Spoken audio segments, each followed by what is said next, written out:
आज आपण एकदम सॉफ्ट आणि जाळीदार असा डाळ तांदळाचा ढोकळा कसा करायचा ते पाहणार आहोत। तर सगळ्यात अगोदर आपल्याला एका भांड्यामध्ये तांदूळ काढून घ्यायचे आहे। इथे मी रेशनिंगचे तांदूळ वापरलेले आहेत।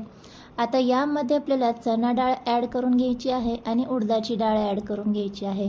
हे सर्व डाळी मिक्स करून जेव्हा आपण ढोकळा बनवतो ना, अतिशय टेस्टी लागतो। एकदा नक्की ट्राय करा। आता हे सगळं मिक्स करायचं आहे, 2-3 पाण्याने स्वच्छ धुवून घ्यायचं आहे आणि साधारण हे आपल्याला 8 तासासाठी भिजत ठेवायचं आहे। तर आता इथे 8 तास झालेली आहेत, तुम्ही पाहू शकता एकदम छान असं डाळ तांदूळ भिजलेला आहे। आता पुन्हा एकदा आपल्याला हे 2-3 पाण्याने स्वच्छ धुवून घ्यायचे आणि मिक्सर जारमध्ये घालून जसं लागेल तसं थोडं थोडं पाणी ॲड करून हे वाटून घ्यायचं आहे।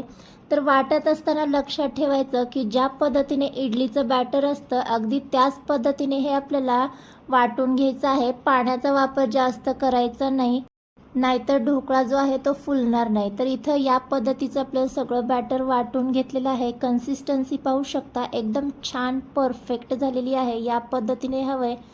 आता हे आपल्याला रात्रभर असंच फर्मेंट होण्यासाठी ठेवून द्यायचं आहे। तर इथे पाहू शकता एकदम छान असं फर्मेंट झालेलं आहे। हे मी तुमच्यासोबत सकाळी शेअर करते म्हणजे रात्रभर हे बॅटर छान असं फर्मेंट झालंय। आता लगेच हे आपण करायला घेऊया। तर जेवढं गरज आहे ना तेवढं एका दुसऱ्या भांड्यामध्ये आपल्याला काढून घ्यायचे बॅटर। तर साधारण 2 वाटी हे बॅटर मी दुसऱ्या भांड्यामध्ये काढून घेतलं आणि त्यामध्ये आपल्याला चवीनुसार मीठ ॲड करायचे। पाव चमचा इतकी हळद ॲड करून घ्यायची आहे। ढोकळ्याला छान टेस्ट येण्यासाठी इथे मी आलं लसूण आणि मिरचीचा ठेचा ॲड केलेला आहे। आवडत असेल तर ॲड करू शकता, नाहीतर स्किप केली तरी काही हरकत नाही आहे। छान मिक्स करून घ्यायचं आणि ढोकळा छान बराच वेळ सॉफ्ट राहण्यासाठी यामध्ये 1 चमचाभर तेल ॲड करून घ्यायचं आहे।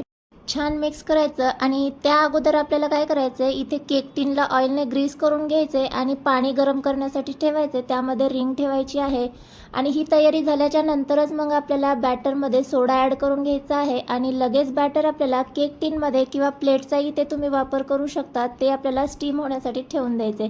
साधारण 15 मिनटं हा ढोकळा मी मीडियम गॅसवर स्टीम करून घेतलेला आहे। गरज वाटेल तर एकदा चेक करून घेऊ शकता।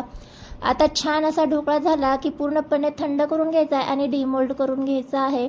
आता इथे लक्षात ठेवण्याची गोष्ट म्हणजे जेवढं आपल्याला गरज आहे तेवढंच बॅटर आपल्याला काढून घ्यायचं आहे ढोकळा करण्यासाठी आणि शिल्लक राहिलेलं जे बॅटर आहे ते आपण झाकण लावून फ्रीजमध्ये ठेवून देऊ शकतो, म्हणजे आपलं बॅटर जे आहे ते जास्त आंबट होणार नाही।